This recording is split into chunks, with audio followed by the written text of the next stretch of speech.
안녕하세요. 부자비즈의 이경입니다. 참깨를 1000번 굴릴 것인가, 호박을 한 번 굴릴 것인가. 창업을 해서 돈을 벌고 싶은 욕구는 동일하지만 사람마다 선호하는 돈 버는 방식은 다 다릅니다. 어떤 분들은 확률은 낮지만 큰 거 한 방을 노리고 분주히 다니기도 하고요.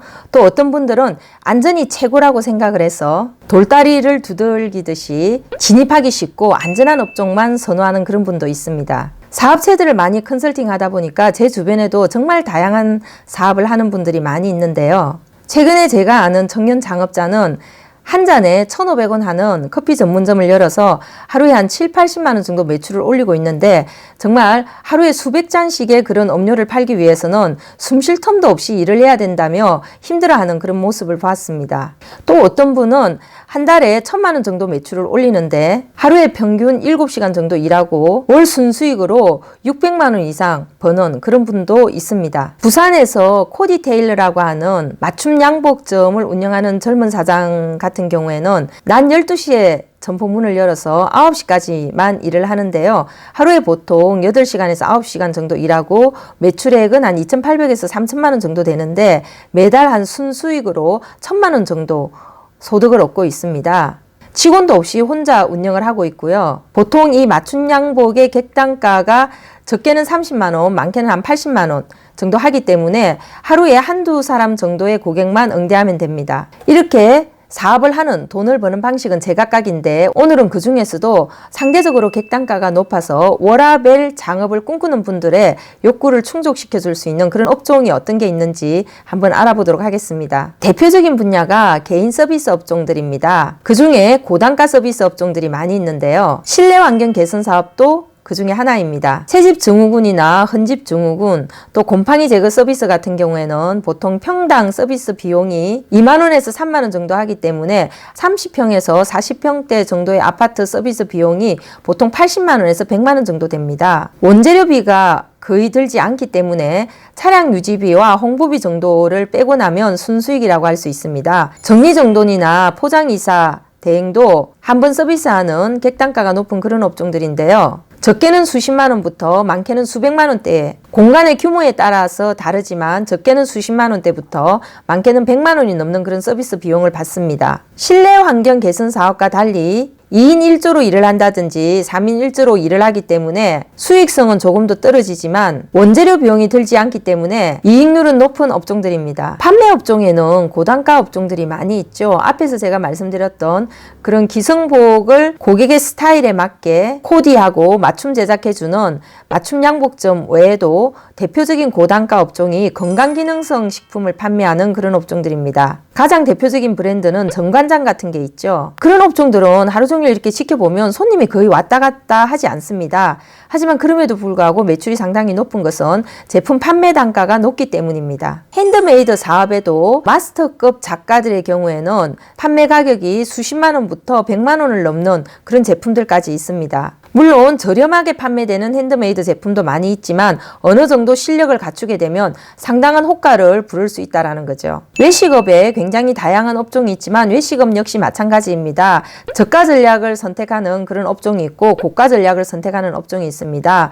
가령 지호 한방 삼계탕 같은 경우에는 테이블 단가가 3만 원에서 한 5만 원 정도 나오는데요. 15,000원짜리 삼계탕 한 그릇을 팔게 되면 9,000원 정도 남게 됩니다. 원가율은 42%로 다른 음식점과 비슷하지만 한 그릇을 팔았을 때 남는 절대 액수가 많은 거죠. 전문 외식업이나 비즈니스 레스토랑들은 상대적으로 고단가 업종이 많이 있습니다. 보통 외식업은 원가율을 30%에서 40%대 정도에 맞추게 되는데 싼 것을 팔게 되면 원가율은 동일하지만 남는 금액 자체가 훨씬 적습니다. 반면에 판매 가격이 비싼 음식들은 원가율은 동일해도 절대 액수가 많이 남는 거죠. 일상생활에서 볼 수 있는 객단가가 높은 대표적인 서비스업은 부동산 중개업을 들 수가 있겠죠. 부동산의 거래 금액 자체가 크기 때문에 거래 횟수가 많지 않아도 높은 수수료 수익을 기대할 수가 있습니다. 최근에는 가정으로 방문하는 1:1 코칭 서비스업들이 많이 늘어나고 있습니다. 홈시트, 반려견을 위한 홈시트 이런 사업들도 있고요. 또 피트니스를 가정으로 찾아가서 1:1로 서비스해주는 그런 서비스업도 있습니다. 앞에서 말한 맞춤 양복을 아예 고객이 있는 곳으로 찾아가서 지수를 잰 다음에 서비스해주는 그런 사업도 있습니다. 이렇게 개인화된 서비스를 제공하는 사업들은 대부분 객단가가 높습니다. 고객의 편의성 그리고 맞춤 서비스를 해주는 대신 높은 비용을 받게 되는 거죠. B2B 사업 분야에는 전형적으로 이렇게 객단가가 높은 업종들이 많이 있습니다. 제가 하고 있는 컨설팅 분야도 마찬가지인데요. 좀 큰 규모의 기업들을 대상으로 서비스를 할 경우에는 적게는 수백만 원부터 많게는 수천만 원, 억 단위가 넘는 그런 서비스 비용을 받게 됩니다. 사무문구 전문점 같은 경우에도 일반 학교 앞에 있는 문구점과 달리 객단가가 상당히 높은데요. 저렴한 비용의 사무용품부터 고가의 사무용 가구 또는 컴퓨터 장비까지도 거래를 하게 되는데 B2B 사업의 특성은 고객과의 거래 관계가 지속적으로 유지된다는 것입니다. 가장 대표적인 B2B 사업은 마케팅 대행 서비스업이라고 할 수가 있겠는데요. 이 역시 기업들이 지속적으로 마케팅 수요가 있기 때문에 상당히 거래 관계가 지속되는 서비스 분야입니다. 객단가가 높은 사업은 업종마다 좀 차이는 있겠지만 상대적으로 편하게 일하고 높은 수익을 기대할 수 있다는 게 장점입니다.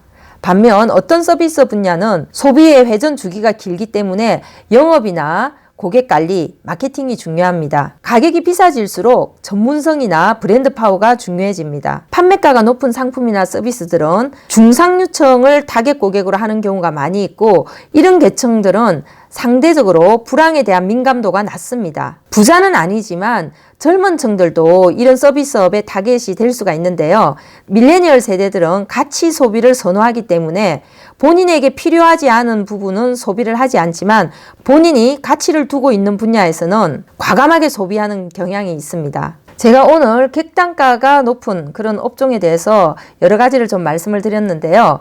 업종이라고 하는 것은 쉽게 말을 바꿔 탈 수 있는 그런 게 아닙니다.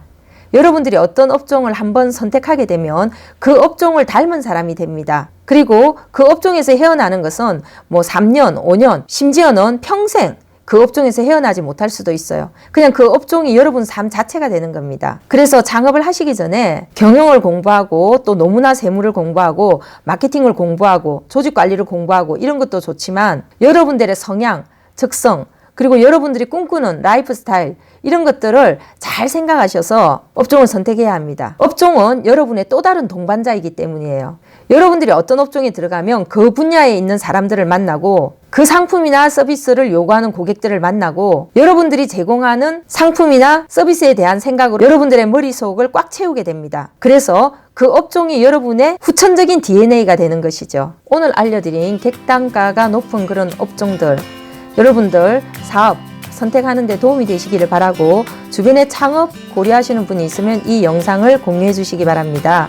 좋아요와 구독 눌러주시면 앞으로 더 좋은 영상으로 찾아뵙도록 하겠습니다. 오늘은 여기까지 하겠습니다. 감사합니다.